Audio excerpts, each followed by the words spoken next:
the day we are all looking forward to it. It's the 22nd of November, and it is the official start to the summer season.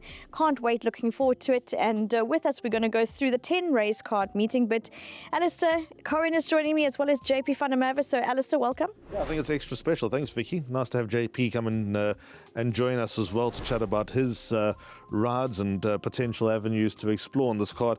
I think this summer promises to be even better. I know that it's always cliche. We always seem to say that when we get into the summer festival, but with the likelihood of travellers and having a bit of a hazy picture going into a lot of the feature races is quite exciting. We knew this time last year that one stripe and 8 on 18 were likely to dominate. We go in this season with very little idea, so the unknown's quite attractive, but this card looks interesting. It does indeed. JP, welcome. Thank you very much. Yes, thank you, Vicky. Short early. Nice being here. Yes, like you said, Ellie, looks like a lot of quality, but still a lot in the unknown. So, yes, exciting season ahead. There you go. JP's the one that gets to sit on the horses and enjoy the ride while we all sit on the edge of our seats. So he's in a much better position than what we are, but fun nonetheless. Let's get straight into it. So it is race 1. The Hollywoodbets Kenilworth welcomes you for Charity Plate over the 800 metres. This is the beginning of the juvenile program across the country. So the first of the juvenile races, and looking forward to it. And this is also an indication of the beginning of the road to the slipper. So the Race Coast Sales slipper. But Alistair, do you have any indication of which horses might be fancied in the betting? Okay, this is all I can tell you, and at the time of recording there's not much betting available, and I think that would be due to the fact that with a completely blank canvas, just about anything can happen. So I reckon betting will open as late as possible. But on the early exchanges, number 2 Marseille was the shortest price, with JP's ride number 3 Quirari Dancer second favourite, and then Kelly Mitchell's rated number 10 Firefield Legend also very much in the market. But as all I can offer in this first race is that there were gallops here 2 weeks or so before this race meeting. Justin Snaith's 3 horses in the race gallop, so 2 Marseille, 3 Quirari Dancer and 7 Champagne Castle. They've been here for a gallop. Number 4 Catwalk King has had a gallop. He was very green in his gallop, but nice and fluent. And then Michelle Rix's 2 horses have both galloped here as well. 6 Sounds of Symphonies and 11 Rambo Rassi, for what that might be worth. Kelly Mitchell's not going to rock up here with the first timer without any expectation either. That's literally all I can offer in the first. Thank you very much, Alistair. Number 7, Champagne Castle, also a little bit of support for him. And the other thing to mention is number 9 in the air tonight is a brother to I Am Giant. But JP, what are your expectations in the first? I've sat on my filly. She gives me a nice feel. I do feel that she probably might need us just to bring her on. I really do like her. I think mentally she's a forward filly, but on a track, a little bit backwards, still a bit weak, but I like her mindset. But yeah, that's about it. Otherwise, very open. Unraced horses, we don't really know too much. We don't, but we will know better after this. Alistair, is there any play in the first? No play. I'll hold my fire. I'll keep my powder dry until Saturday. Well, let's move on to race 2.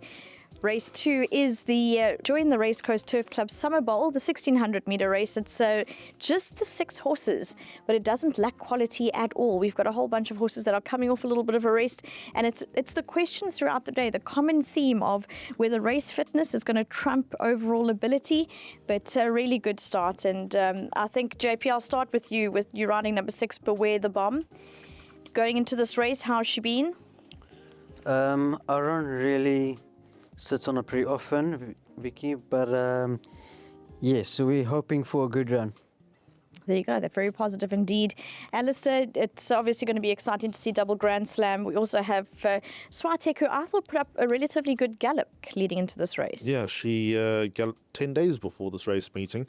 I don't know if you know much about her. You've ridden her before. Does she normally gallop nicely, Swiatek? Yeah, she's pretty forward. She works well back around. Okay. Have you sat on double Grand Slam? No. Okay, that's a pity. Obviously, the race revolves around her. She's the best horse in the race. 4 of the 6 horses coming back from breaks. It's probably the best opportunity that kind of Wonderful and Swiatek will have to turn these horses over. I'm not going to go against class. Double Grand Slam ran won this race last year. Remember when Justin gave the comment, she's angry, she got beaten the time before at Hollywoodbets Durbanville, and she came bouncing back. She turned over Rainbow Lorikeet, who ran second in this race last year. I think Rainbow Lorikeet, as good a miler as she is, she's simply better over a bit further. I think when we get to the 1800 metre Cartier Paddock Stakes, will be more up her alley. Give Me Everything did very well in the summer last season. Took a few backward steps in Durban. Perhaps the courses weren't to her liking, especially Hollywoodbets Gravel. So maybe she can show a bit of a spark. But look, double Grand Slam for me is the highlights on the day, win, lose or draw. And I'm going to lead with her. So I'm going to go with a boxed exacta, numbers 2 and 3 in race number 2, the first leg of the bar pot. Don't know if I'd banker her in the bar pot, funny enough. I'd probably go the two of them. Just in case one of them comes unstuck, we might be getting a reasonable dividend after one leg. And the reality is that horses are still going to be needing the run. So we don't know what the pace is going to be like and whether that's going to catch them out a little bit.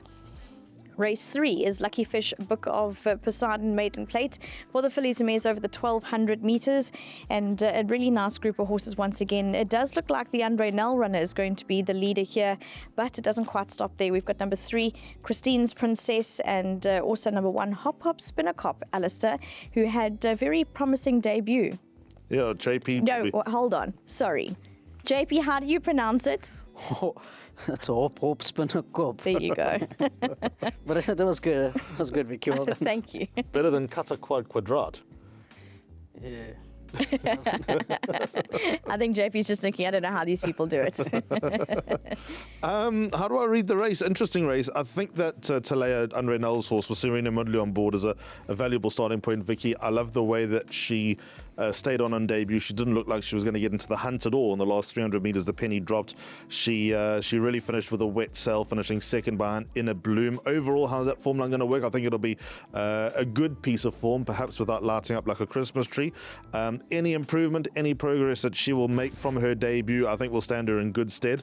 And I think that she is the horse to beat. But number 9, One Dance, is so overdue. Gavin Larena takes her out for Vaughan Marshall. Good to have Gavin in town. Take a few for Vaughan. Vaughan had a good day at Hollywoodbets Kenilworth on Wednesday, so yards in good form. And I think if anything's going to turn over Talea, it could be number 9, One Dance, who is well and truly overdue. Number 7, Nanny Gold, bit of respect for her. 1 Hop Hop Spinner Cop, obviously got scope to improve. I think JP's horse has also got some sort of quartet chance. Number 14, Lady Banks, good improvement from the first to the second start. But I think Talea is probably more upwardly mobile. The other horse not to be ignored is number 12, Starting Point. Obviously, out of All Is Secret, who's very promising. But JP, you aboard number 14, Lady Banks.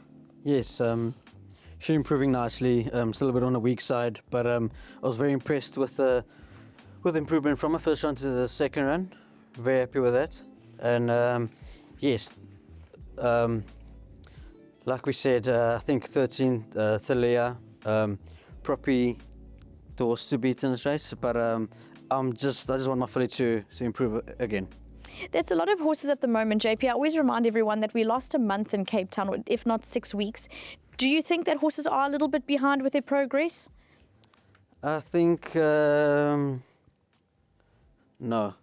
Look at that. I think a month or two later on maybe, but I think we're back into full steam. I think most of the horses, I think that our tracks has been beautiful.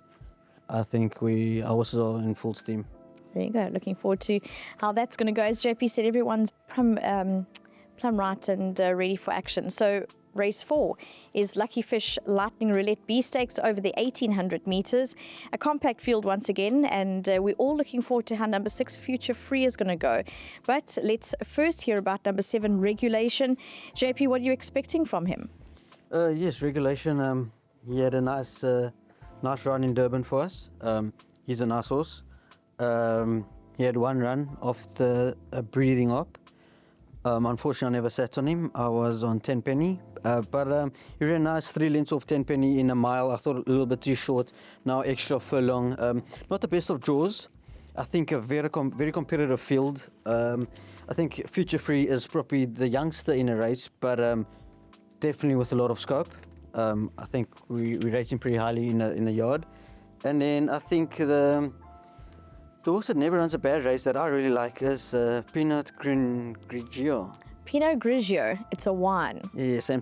If it wasn't beer, you'd know that. There you go. He's going to have it easy, I think. He's drawn one.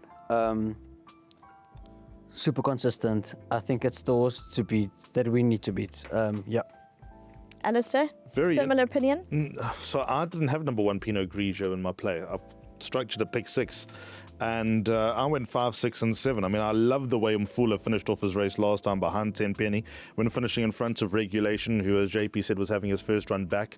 I think Regulation will close the deficit just in terms of brushing off the cobwebs, but I like Mfula over 1,800 metres. Gareth Wright takes the ride. Obviously, Richard obliged to take the ride on number 2, Strawberry Thief. Number 6, Future Free. I think that he is certainly on his way to becoming an ass horse. If he gets to the same level as his half-brother, or half to the same level as his half-brother, 8 on 18, that would be a massive feather in his cap, but he's got a lot going from lightweight, Musi on board. He's the most interesting horse in the race, is number 6, Future Free. So in my pick 6, I went 5, 6, and 7, but in the back of that, maybe I'm being a bit of a fool, not considering number 1 Pinot Grigio with Andrew Fortune on board. Draw 1, as JP says, going to have a picnic out there. And a good fluent win last time at Hollywoodbets Kenilworth from an informed yard. So my pick 6 is as follows. It's going to say 5, 6, and 7, but I'm going to throw in number 1, by 2 and 3 in the second leg. And then I've got 2 bankers. The first one, number 9, All the Rage, which we'll get to in a moment.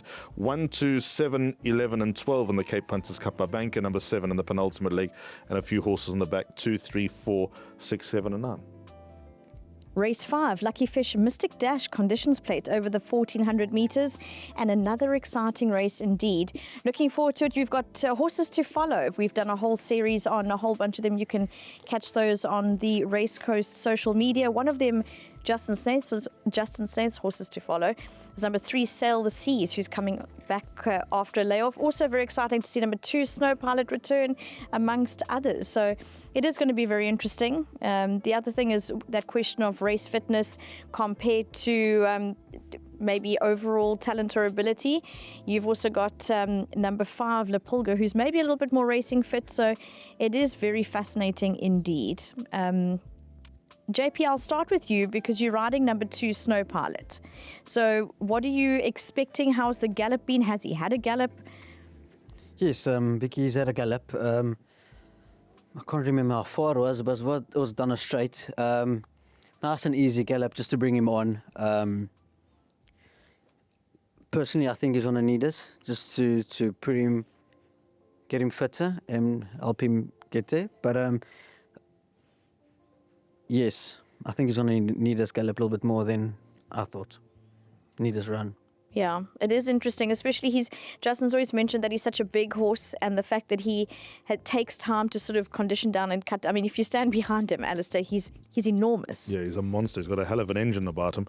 What he's got, though, and JP rode him to victory in the Hollywoodbets Cape Guineas as a 3-year-old, is he's got a Grade 1 Cape Guineas win under his belt, whereas Sail the Seas has got a KZN Guineas win under his belt. So Snow Pilot's more decorated than number 3, Sail the Seas. But now which direction are they going in? Funny enough, before Sail the Seas won the WSB KZN Guineas at Hollywoodbets Gravel, I thought he was a Hollywoodbets Durban July horse, provided he didn't win there, and obviously things went to Ryan Durban after that, and avoiding a penalty, because I thought on a line through 8 on 18, he had a lot going for him last winter. Ultimately, he was a one and done, a hit and run in KZN. Was number 3, Sail the Seas. Musi's back on board. He's 1 from 1 on the horse. Fitness to be taken on trust with both these horses. They're both high-quality horses, but I'm going to lean towards number 3, Sail the Sea. But I have a lot of respect for number 2, Snow Pilot, just for the tank, the engine, the free-striding nature that he is. I mean, he must be pretty straightforward to ride. There must be no instruction for Snow Pilot because he is what he is, isn't he? Yeah, 100%, Ellie. But in saying it, he's matured so much. He's calmer, he's more relaxed. He's matured a lot, and I don't think he's that same horse anymore. I don't think he'll bowl along doing it hard. I think I can still be there, but doing it more comfortable. So I'm actually very excited to see where we are with him. Yep. Quite incredible, isn't it? Yeah, absolutely. Look how excited Alistair. You're excited. I'm excited because I'm just thinking, is Snow Pilot that A quality miler anymore? Is he going to become a sprinter as time goes on? Yes, he was so aggressive back in the days, and then we actually gave him a gallop, and then we were thinking of putting him in a 12, and we went against that because he's calmed down so much. So, yeah, now we're in a 14. There you go. Probably the middle type of range that he's going to appreciate most. Look, I'm going to lean towards number 3, Sail the Seas, but as you told by my pick 6, number 2, Snow Pilot, all the respect in the world for him. And then number 5, La Pulga, I think he's going to have a good season. Still think a mile's going to be more up his alley, but keep an eye on him. He's the trifecta horse. Race 6 is the Sophomore Sprint, the listed event over the 1,200 metres. This is a fantastic race. It really is fantastic. It's for the 3-year-olds, and I think that we're all paying attention and making notes because it is sort of another one of those stepping stones. We have, a number of horses. I think All the Rage is the standout, especially over the 1,200 metres, but you have horses coming back. For example, the Race Coast Sail Slipper winner, number 5, Military Command, returning off gelding in a layoff. You've got Sardinia Bay, who there's been just great progress about, and he's just so lightning fast and really big and strong. Number 8, Roland Garros, who is just so impressive. I've always liked him. I think that he's just such a lovely horse. And it doesn't stop there. I mean, I can just keep going and mentioning all horses' names at this stage. But JP, I'll go to you about Roland Garros. Have you been excited about his prep and how he's worked into this meeting? Yes, I like him a lot. Does everything right. I would have been a little bit more confident in a 14 or even mile. I think a trip's a little bit short for him, but I think it's the start of the season for him. And I'm very confident. I'm happy. Obviously, the horse that stands out for me is All the Rage. They went a little bit of a trip, travelled smart, and just did not quicken as well as they were hoping for. Yes, All the Rage ran behind Roland Garros, but I think in coming to a 12, I think All the Rage might turn it around. I think he's a smart sprinter, but I'm very happy where we are with the mouse. I just wish there was a furlong more. Are you happy with the fact that this is somewhat of a starting point for him, though, for the season? Yeah, 100%. It's like a nice gallop with knowing what I've got underneath me. If Eldo's sleeping, I might catch him because my horse can turn it on as well nicely. So, I think everyone's excited to start with the youngsters, with the 3-year-olds, and I'm looking forward to it. It's a great race, Alistair. It is, and JP's comments sort of now put Roland Garros in that not today category, but keep an eye on him. Maybe there's something bubbling under for the summer with the son of Vercingetorix. He is a nice horse, but I think in the here and now, All the Rage excites me as a sprinter to work with going forward. When you think that, Gimme a Prince was the sprinter, you had Thunderstruck, Lucky Lad and all of those, and then Tanango took that big step forward in Durban. He always looked like he had the promise, but he was probably that sprinter that emerged during champion season. And there are a few others on the half-veld, and we'll see if any of them make the trip down to Cape Town. But I think All the Rage is that 3-year-old that's looking to take that big step forward and get into that elite sprinter category in this country. And I thought his win last time, when turning over Good For You, who's a Grade 1 winner at Hollywoodbets Scottsville over 1,200 metres, you can make the argument that Good For You would have needed the run, and yes, he did. But All the Rage was also returning from a 3-month break. So it was a win full of merit from a horse that's definitely trending in the right direction, and I'm prepared to make him the best bet on the day. Horses to chase him home, 11 Malmesbury Missile is no slouch whatsoever. Has the big cap in mind. Has the big cap in mind in April at Hollywoodbets Greyville. Correct. That's a long way away, but yes, the money bags will definitely be an attraction. Roland Garros, a horse to watch closely. I wonder if Military Command will be a better horse in Cape Town, where he had his most success last season. I think also gelding. He became quite intense. So let's see if he can bounce back to some of his best form. One Green Gateway, I think, is crying for the bend. But if he does his best work again and runs into the top 4, I'll be encouraged. And I think 3 Tigers is a very nice horse as well. And he had a gallop. In fact, he's had 2 gallops in the interim since his last break. One at Hollywoodbets Dermaville and one here the other day. Nice horse is number 3 Tigers. And he's definitely got top 3 claims. But they're all going to have to run to beat number 9, All the Rage. Hard to beat. He's my win bet in the race. So and best bet on the card. Good that JP's also gaining confidence as we're going on. This is great. Agreed. You're giving Alistair doubt and you're gaining confidence. This is wonderful.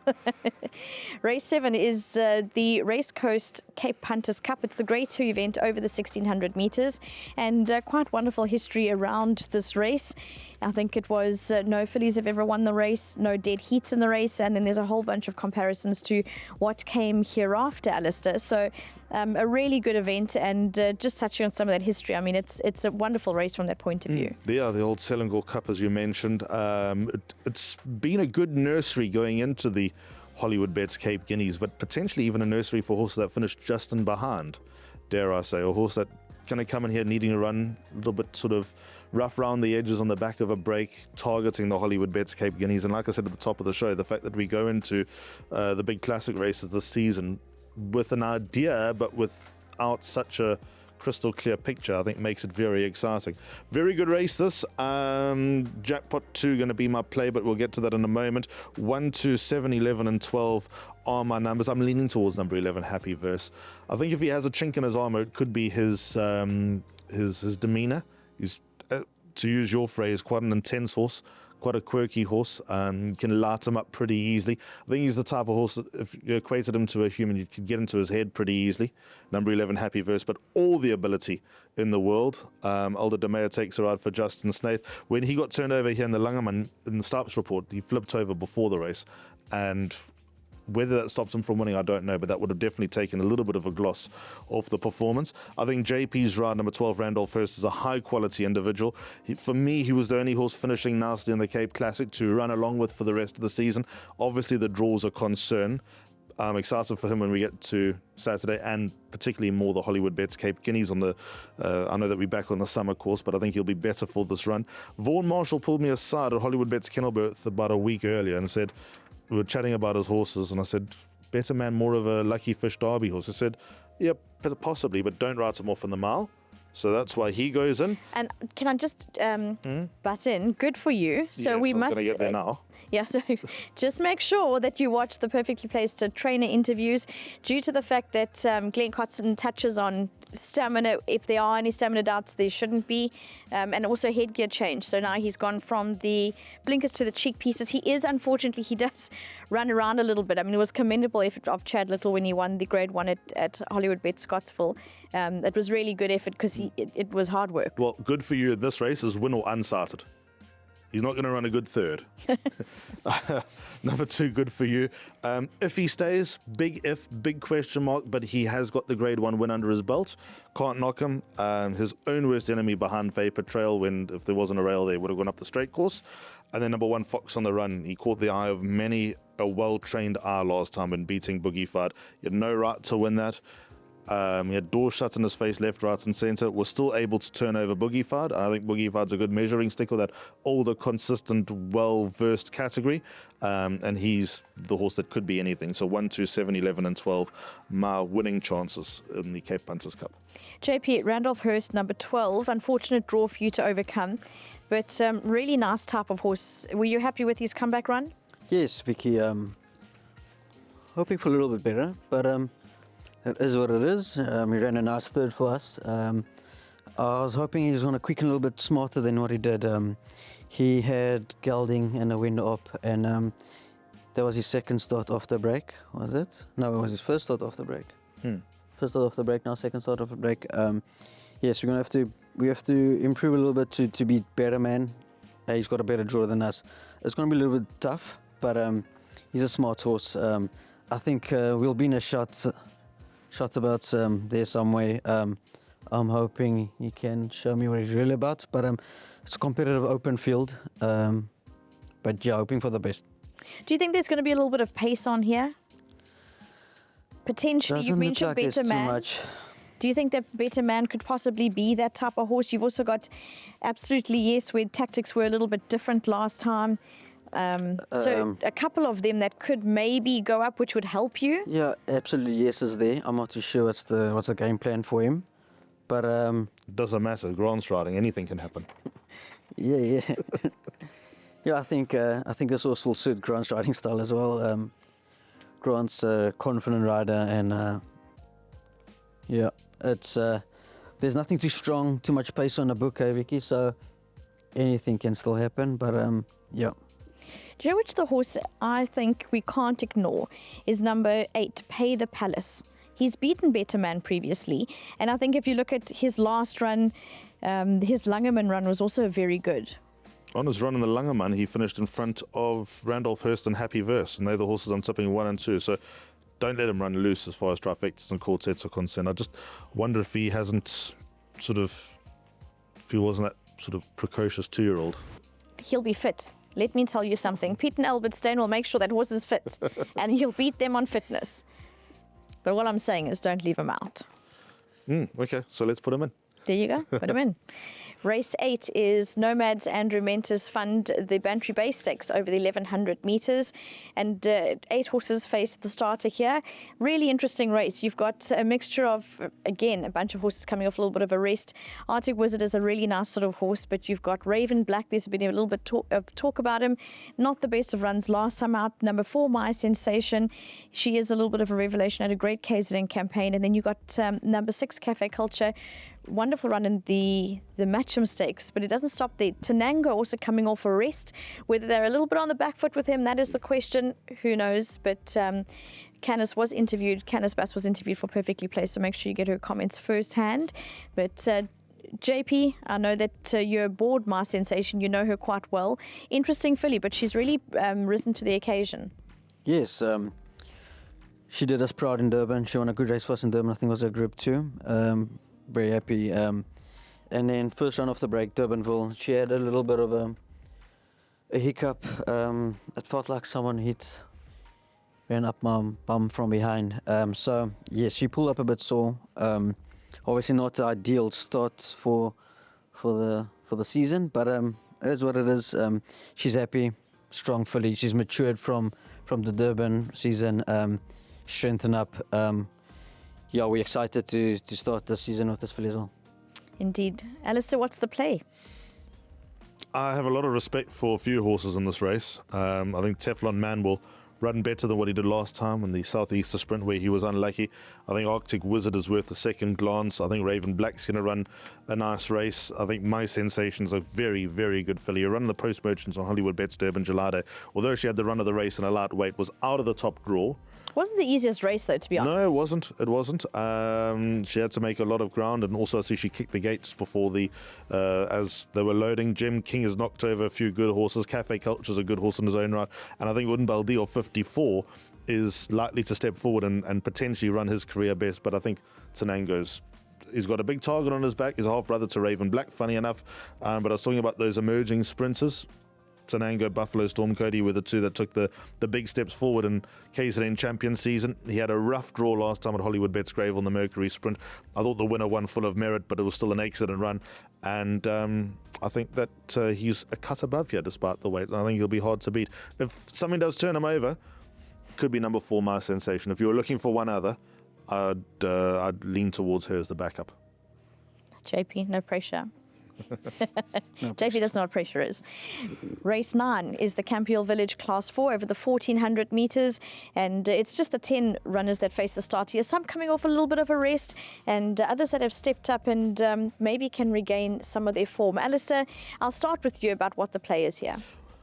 Interesting race because we've got some very progressive youngsters. 2 Island Favourites, 3 Blind Date and 4 Smarten Up. JP can tell us about the feel Smarten Up gave last time because he had shown little in his first 2 starts, but his win to the eye was very encouraging out of a mare that JP would remember very well in the form of Smart Call. Can't forget her, to be honest. And then I think Star Emotion, also a 3-year-old, he's got wins to come. To what level, I don't know. I think a good measuring stick here is Karaku, number 7 on the card. Callum Murray on board for Eric Sands, banging on the door. I thought his last run to Fox on the Run was full of merit. Fox on the Run runs on the Cape Punters Cup. This also ran second to Happy Verse, who runs on the Cape Punters Cup, and ran second to Viva's Liberté, who we know is above average, and ignore the last run. He's got those good 3-year-olds in and around him, and up in my heart of hearts, although I think the 4 horses that I've mentioned have a lot of ability and good days to come, I don't think they're at the quality of Happy Verse, Viva's Liberté or Fox on the Run, certainly not yet anyway.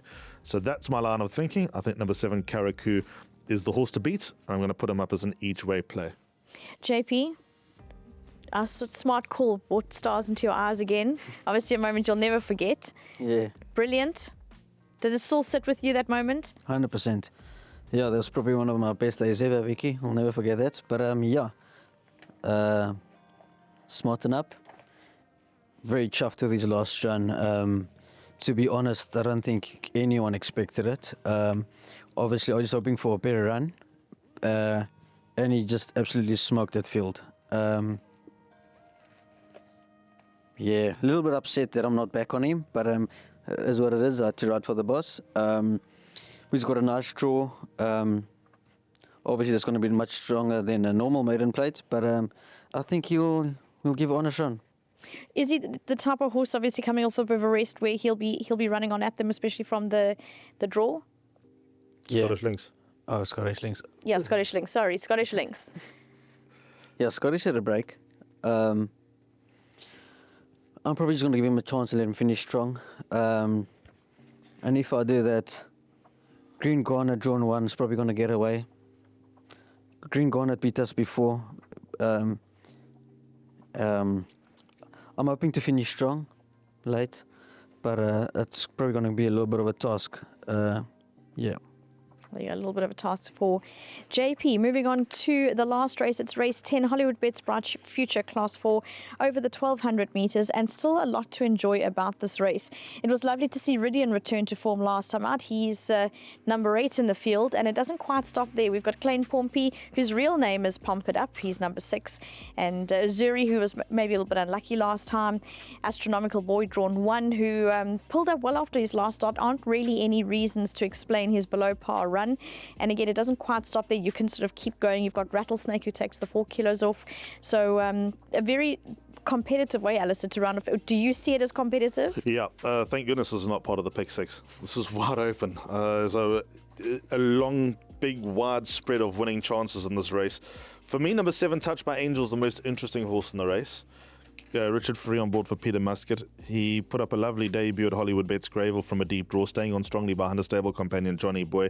But turning up here at Hollywoodbets Kenilworth and winning in the manner that he did, a nice horse is number 7, Touched by Angels. We'll learn a lot more about him, but he is encouraging and he's definitely upwardly mobile as the son of Hawam. Number 3, Mauritius Kestrel.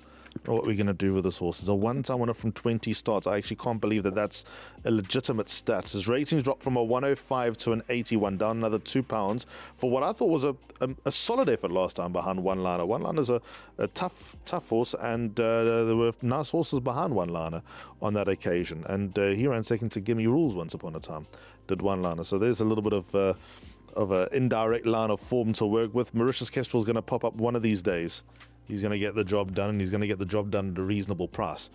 So I think that he'll test number 7, Touched by Angels, to an extent. 10, Rattlesnake in the play. Ridian, we all know about his issues. If he could breathe, if he didn't have wind issues, he'd be a top quality horse. Interesting that Louis on board him. Obviously, Craig has to ride number 1, Astronomical Boy, but Louis ridden this horse before, and he's actually got a tune out of Ridian.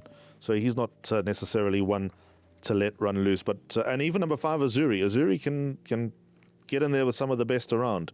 So I think he's got a nice little place chance there. But the 2 horses for me that make the most appeal, and I think this is a quartet race written all over it, are numbers 3 and 7, Mauritius Kestrel and Touched by Angels. There you go, JP. Tell us a little bit about Klein Pompey, whose real name is Pump It Up, number 6. Yes, Vicky, obviously a little bit disappointed last start in 14.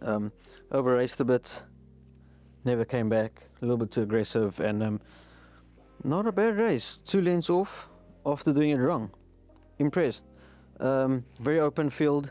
I would just like him to calm down a little bit, just to breathe in the race so he can finish it off. Not a strong field, very open field. But I would just like him to do it right. There you go. JP, thank you very much for all your insights, and look forward to the day. It's going to be a good bit of fun. Yes, definitely, Vicky. Looks like a competitive card, nice quality horses. I think it's going to be a good day racing. It is indeed. Alistair, looking forward to it? Yeah, food trucks will be here, plenty. Catch all the action on Gallop TV and SABC, and we have some fun, back some winners on Saturday at the start of the Cape Summer Festival. Yeah, it's going to be absolutely brilliant. Thank you very much for joining me. Thank you. Sure, Vicky. There you go. Thank you very much to all of you for joining us, and we'll see you at Hollywoodbets Kenilworth on Saturday, the 22nd of November.